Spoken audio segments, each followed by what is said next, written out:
عقد الموقعون على النداء الرسمي لطرد الجمهورية الوهمية من الاتحاد الإفريقي المسمى بنداء طنجة السبت الماضي بمراكش اجتماعهم الأول لتتبع هذا النداء، والذي تميز باعتماد مشروع الكتاب الأبيض بالإجماع.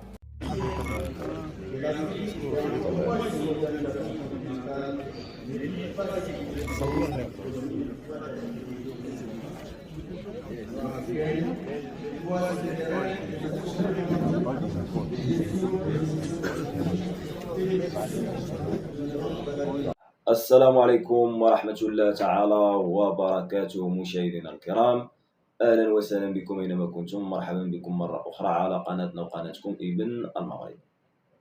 فالإخوان ديالنا قبل ما نديرو التتمة ديال الفيديو، الناس اللي ما مشتركينش معنا في القناة يشتركوا ويفعلوا زر الجرس باش يتوصلوا دائما بكل جديد، وكذلك ما تنساوش خليو لنا الآراء ديالكم في أسفل التعليقات. فكما شفتوا معنا في العنوان وكذلك كما شفتوا معنا في الأول ديال الفيديو، غادي نخليكم مع جنون وانهيار الإعلام الجزائري بعد التصويت بالإجماع لطرد البوليزاريو من الاتحاد الإفريقي بعد حسم المغرب ملف الصحراء المغربية رسميا من مجلس الأمن الدولي بتصويت 11 صوت لصالح الطرح المغربي ألا وهو مبادرة الحكم الذاتي. الاتحاد الإفريقي أصبح بدراية على أن البوليزاريو مجرد مرتزقة وكيان وهمي لا مكان له في هذه القمة ديال الاتحاد الإفريقي. فالإخوان ديالنا ما غاديش نطولوا، غادي ندوزو نيشان الفيديو نكتشفوا كاملين بإذن الله تعالى من الأول الأخير ونتلاقاو في النهاية ديالو إن شاء الله. ماذا يعني ذلك بالنسبة لنداء طنجة نفسه المرتبط بطرد الكيان الوهمي من الاتحاد الإفريقي؟ في الحقيقة هذا يعني نهاية الكيان الوهمي تماما في النظام الإفريقي في المجموعات الإفريقية، ويعني كذلك أن الجزائر لم تفلح في سياستها بخصوص الكيان الوهمي أي البوليساريو في المنتظم الإفريقي، ويعني كذلك أن المغرب يفتح صفحة جديدة في علاقاته مع الدول الإفريقية، علما أن الدول الإفريقية تكن محبة كبيرة للمغرب في عدة مجالات. ويجب أن نذكر أن الدبلوماسية الدينية المغربية تلعب دورا أساسيا في علاقات المغرب مع الدول الإفريقية.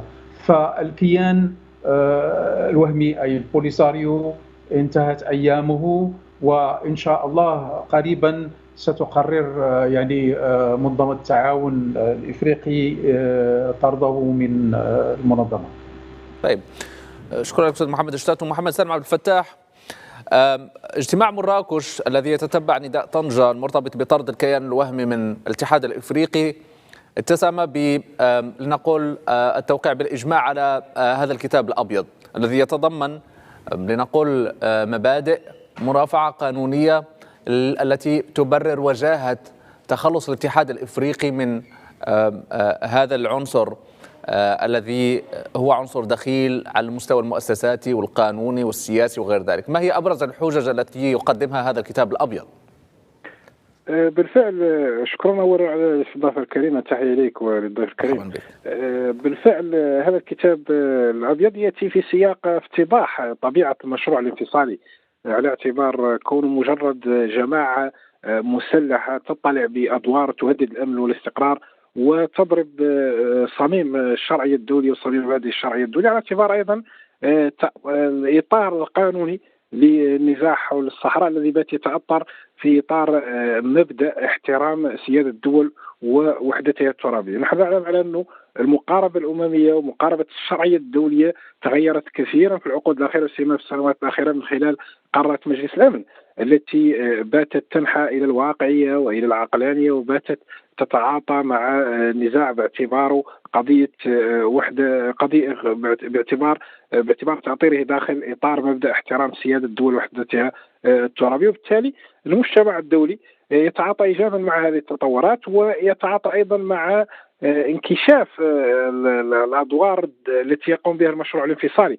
المشروع الانفصالي اليوم بات يهدد الأمن والاستقرار، بات بؤرة لتفريخ الإرهاب، بات أيضا بؤرة لتفريخ مظاهر يعني خارج القانون، من قبيل تجنيد الأطفال، من قبيل مظاهر الجريمة المنظمة، من قبيل أيضا افتضاح أيضا سيما في مؤتمر البوليساريو الأخير التفكك والترهل هذا المشروع الانفصالي. وبالتالي أعتقد على أن المجتمع الدولي في النهاية يبحث عن مصالحه، عن الشراكات الاستراتيجية، عن جهة التي تستطيع أن تحقق الأمن والاستقرار في المنطقة. وبالتالي يبرز أيضا النموذج الذي يحققه المغرب في الأقاليم الجنوبية، نموذج الأمن والاستقرار، نموذج التنمية، نموذج أيضا التمثيل الشرعي والقانوني الحقيقي للسكان من خلال جل المحطات الانتخابية التي تشهدها هذه الأقاليم الجنوبية، والتي تفرز ممثلين حقيقيين وقانونيين وشرعيين لساكنة الإقليم، ما يضرب في الصميم دعاية التمثيل الشرعي التي لطالما عزف عليها المشروع الانفصالي.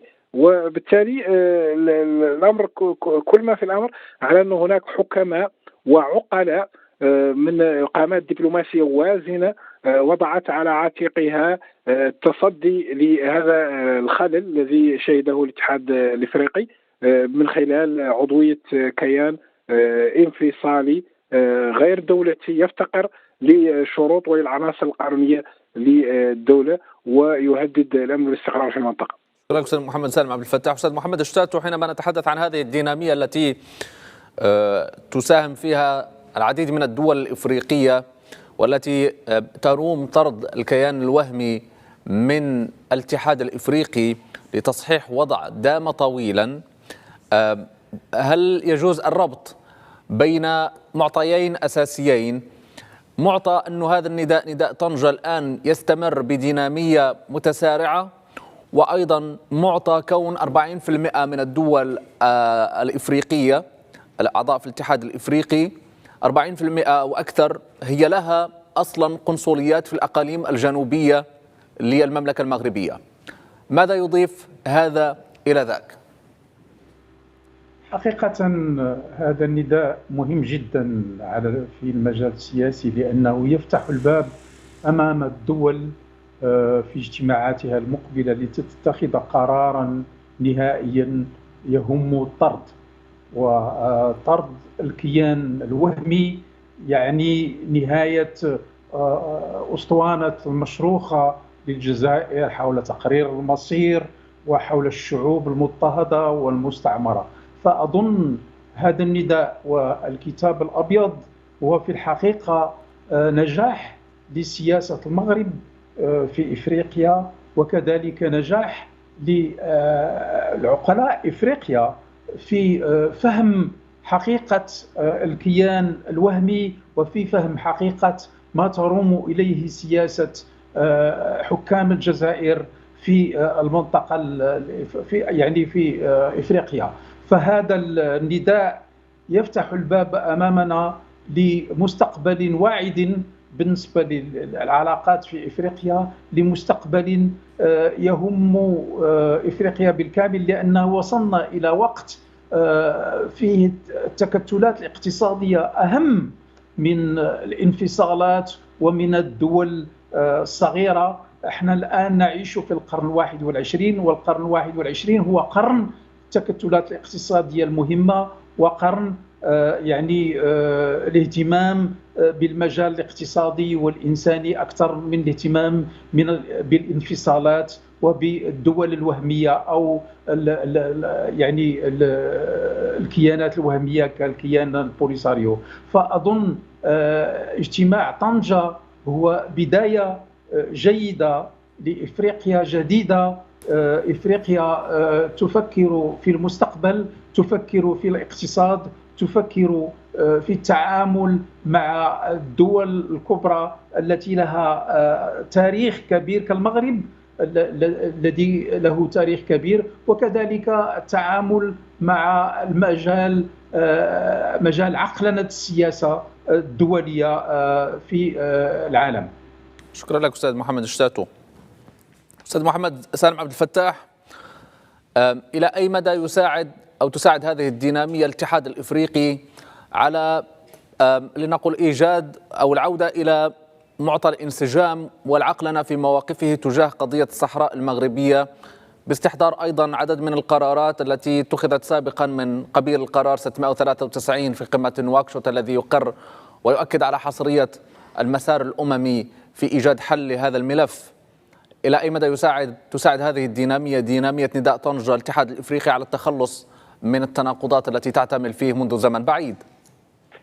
بالتأكيد هذه الدينامية لها دور مهم في بلورة القرار الإفريقي. هؤلاء قامات دبلوماسية وازنة، وزراء خارجية دول محترمة جدا لها أدوارها في المحيط في جل القارة، سيما بعد انضمام 3 دول جديدة أو 3 ممثلين لدول جديدة، غامبيا ومدغشقر وغيرها. وبالتالي اليوم هذه الدينامية تنفتح أيضا على مناطق كانت حكر في السابق على المشروع الانفصالي، على شرق القارة وعلى وسط القارة وعلى جنوب القارة أيضا.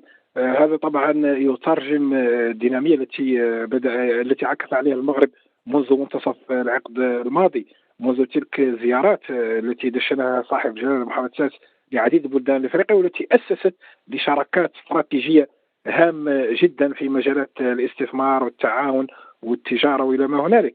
وبالتالي غيرت مواقف الدول، استطاعت أن تغير بعض المواقف بعض الدول التي كانت تمثل ثقلا هاما في المشروع الانفصالي. وعلى سبيل المثال مثلا نيجيريا هذه الدولة الكبرى في القارة الإفريقية بحجمها الديموغرافي والاقتصادي وإلى ما هنالك، كانت في السابق كانت داعمة للانفصال، اليوم باتت قريبة من المغرب وباتت داعمة عمليا على أرض الواقع عمليا للسيادة المغربية، باتت تعترف بالسيادة المغربية من خلال مشروع أنبوب الغاز الذي يمر عبر الأقاليم الجنوبية للمملكة. هذا المشروع الكبير أيضا الذي ساهم في توطيد وفي ترسيخ العلاقات المغربية المتينة مع جل بلدان غرب إفريقيا. وبالتالي الحضور المغربي أيضا القوي في جل القارة سيما عبر بوابة الاستثمار، على اعتبار على أن المغرب أيضا هو المستثمر الإفريقي الثاني في جل القارة الإفريقية، والمستثمر الأول في غرب القارة، وعلى اعتبار أيضا الإنزال الاقتصادي الذي مارسه المغرب في السنوات الأخيرة في قطاعات هامة جدا وحي من خلال الاستثمار في عديد يعني بلدان القارة. وبالتالي بالتأكيد اليوم مواقف الدول تتغير لصالح منطق المصلحة الاستراتيجية للدول. ينبغي أن نعود إلى تناقض المقاربتين، المقاربة التي يعتمد على المغرب والتي يتبنى من خلالها الصالح المشترك، بناء الشراكات، تأسيس لشراكات استراتيجية، وما بين مقاربة أخرى كان يعتمد عليها المشروع الانفصالي ولا زال داعمي المشروع الانفصالي، وهي تلك التي تتبنى سياسة شراء الذمم وشراء المواقف عبر إعمال يعني البترودولار وإعمال المنح المالية وابتزاز المواقف أيضا، وتوظيف أيضا الملفات الأمنية سيما في الجوار الإقليمي في بلدان الساحل والصحراء من خلال يعني توظيف الإرهاب والجماعات المسلحة والجريمة المنظمة إلى هناك للضغط على بلدان المنطقة. هذه اليوم هناك دول باتت تنتخب حكومات سيدة لقرارها، هناك حكومات يعني تروم صالح المصلحة الوطنية لدولها، وبالتأكيد ستبحث عن الشراكات الاستراتيجية التي تعود بالنفع على بلدانها. شكرا. وبالتالي ستتجه إلى التعاون مع المغرب وستفضل التعاون مع المغرب على داعمين مشروع الانفصال.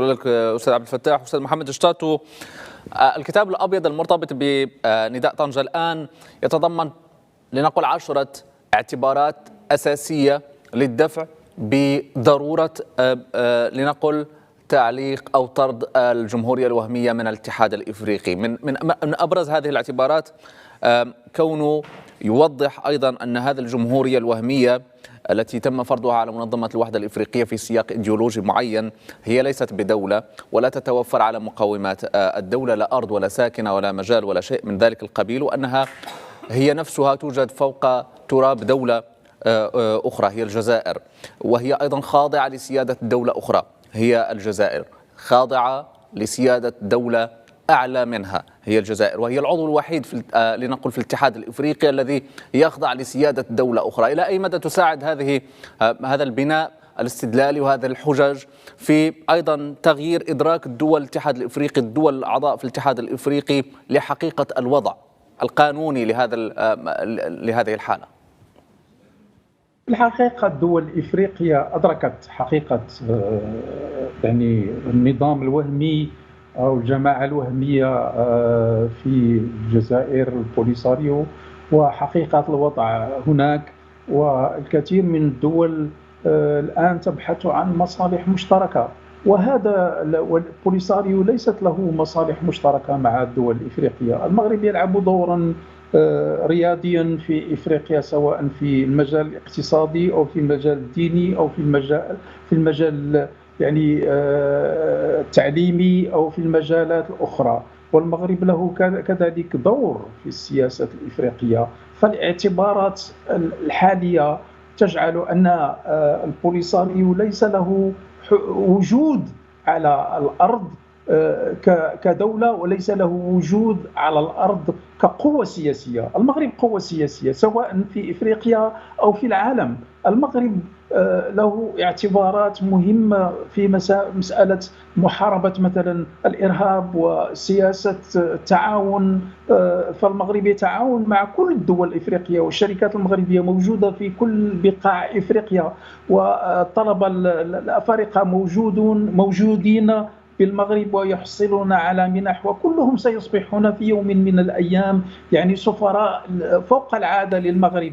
وهذه كل اعتبارات تأخذها الآن إفريقيا، والمغرب يقدم كل المساعدات سواء الإنسانية ووجوده كذلك ما بين القبعات الزرق في الأمم المتحدة في النزاعات الموجودة في إفريقيا يؤكد أهمية المغرب في إفريقيا. والمغرب موجود منذ قرون، لأن المغرب ليس صنيع الأمس أو صنيع الاستعمار الفرنسي، بل هو دولة عميقة وأمبراطورية كبيرة في الماضي، ولعبت دورا أساسيا في تاريخ إفريقيا سواء في الماضي أو في الحاضر الآن، وما زالت تلعب هذا الدور من خلال المساعدات التي تقدمها لكل الدول الإفريقية في كل المجالات، ومن خلال القوة يعني القوة الناعمة للمغرب في مجال السياسة. فالدبلوماسية السياسية لجلالة الملك لعبت دورا أساسيا في إفريقيا اليوم، والمغرب يدافع دائما على إفريقيا. فهذه الاعتبارات هي التي دفعت بكثير من الدول إلى سن هذا القرار الذي سوف مستقبلا يصل إلى اعتماد قرار الاتحاد الإفريقي لطرد البوليساريو. طيب، شكرا لك أستاذ محمد شتاتو. أستاذ محمد سالم عبد الفتاح، إلى أي مدى يمكن اعتبار هذا التطور الآن الذي يجسد لنقول محطة ثانية في نداء طنجة لطرد الجمهورية الوهمية من الاتحاد الإفريقي جزء من مد دبلوماسي مغربي يروم الانتصار إلى الإنصاف، إلى العدالة، بما لنقول تبين أو تمظهر أساسا في انهيار وتآكل أطروحة الانفصال في أمريكا اللاتينية وأيضا في القارة الإفريقية التي كانت تعد المعاقل الأساسية لهذه الأطروحة في السابق؟ بالتأكيد لا شك على أنه المجتمع الدولي الداعمين الذين سبق أن دعموا هذا المشروع الانفصالي دعموه في إطار سياقات معينة ترتبط أساسا بسياقات الحرب الباردة وانقسام العالم إلى معسكرين وإلى ما هنالك. ولا شك على أنه البترودولار الجزائري والليبي ودور القذافي أساسا كان له دور أساسي في جلب في شراء تلك المواقف وتلك الاعترافات في فترة معينة. طبعا تم توظيف خطاب اليسار والركوب. تفضل أستاذ محمد سالم عبد الفتاح. الصوت وصل متقطعا قبل لحظات، لا أدري إذا كنت لا تزال في تواصل معنا. نعم، أنا أسمعك بشكل جيد. تفضل الآن نسمعك أيضا. قلت على أنه سياقات الحرب، على أنه مواقف الدول الداعمة للانفصال جاءت في سياقات الحرب الباردة والتي لعب فيها القذافي ومدى دورا رئيسيا من خلال شراء مواقف الدول. كما تم توظيف أيضا خطاب اليسار وشعارات التقدمية والعمالية إلى ما هنالك. لكن طبعا مع الوقت لم تعد الدول في تلك الحالة التي يمكن شراء مواقفها. اليوم هناك يعني دول ذات سيادة تتحكم في قرارها الوطني وتبحث عن مصلحتها الوطنية. وفضلا على أنه انكشف زيف تلك الدعاية الانفصالية البعيدة كل البعد عن الخطاب الحداثي التقدمي واليساري. اليوم البوليساريو مشروع الانفصال ينفضح بكونه مشروع متخلف رجعي يقوم على العصبيات الشوفينية والقبلية والخطاب والممارسات الإقصائية، سيما مع انكشاف تورط قيادته في جرائم ضد الإنسانية ومتابعتهم قانونيا لدى القضاء الدولي. بالتأكيد أيضا النقاش القانوني ذات اليوم مفتوح. يعني انفضاح هذا المشروع على أنه مجرد جماعة سياسية يفتقر لكل العناصر المؤسسة للدولة. الإقليم اليوم تمارس عليه المغرب سيادة كاملة في الأقاليم الجنوبية للمملكة، سيما بعد تأمين معبر القرقرات في 13 من نوفمبر 2020. السكان أيضا يتواجدون. مشاهدينا الكرام، رجعنا لكم من جديد. كنكون وصلنا للنهاية ديال الفيديو. الناس اللي عجبها الفيديو تخلي لايك، كومونتير اسفل التعليقات. كذلك الناس اللي ما مشتركينش معنا في القناة يشتركوا ويفعلوا زر الجرس باش يتوصلوا دائما بكل جديد. كما شفتوا معنا التصويت بالاجماع لصالح يعني الملف ديال طرد البوليزاريو من الاتحاد الافريقي رسميا بعد حسم المغرب ملف الصحراء المغربيه من مجلس الامن الدولي. تصويت 11 صوت لصالح الطرح المغربي الا وهو مبادره الحكم الذاتي كحل انسب لحل النزاع الاقليمي اللي دام اكثر من 50 سنه، 5 العقود. والنزاع اللي يعني صراع النفوذ يعني باين الامر يعني بسبب الدعم اللامتناهي ديال النظام الجزائري الكبرانات بقياده شنقيحه واتباع ديالو لهذه المرتزقه، سواء دبلوماسيا وسياسيا او عسكريا على ارضيه الميدان، يعني عسكريا وبالسلاح راكم عارفين انتم. فالمغرب حسم ملف الصحراء المغربيه. الصحراء المغربيه والمغرب في صحراء ولا حل بالصحراء الا بالحكم الذاتي. الاتحاد الافريقي اصبح بدرايه على ان البوليساريو كيان وهمي، والتصويت كان بالاجماع لصالح الطرد يعني ديال هاد المرتزقه من هاد القمه. فالاخوان ديالنا كلشي واضح كلشي باين. كنتمنى على ان الفيديو يكون خفيف ظريف عليكم، يكون الاعجاب ديالكم. الناس اللي عجبها الفيديو تخلي لايك، كومونتير اسفل التعليقات، ونلتقاو في فيديو جديد ان شاء الله.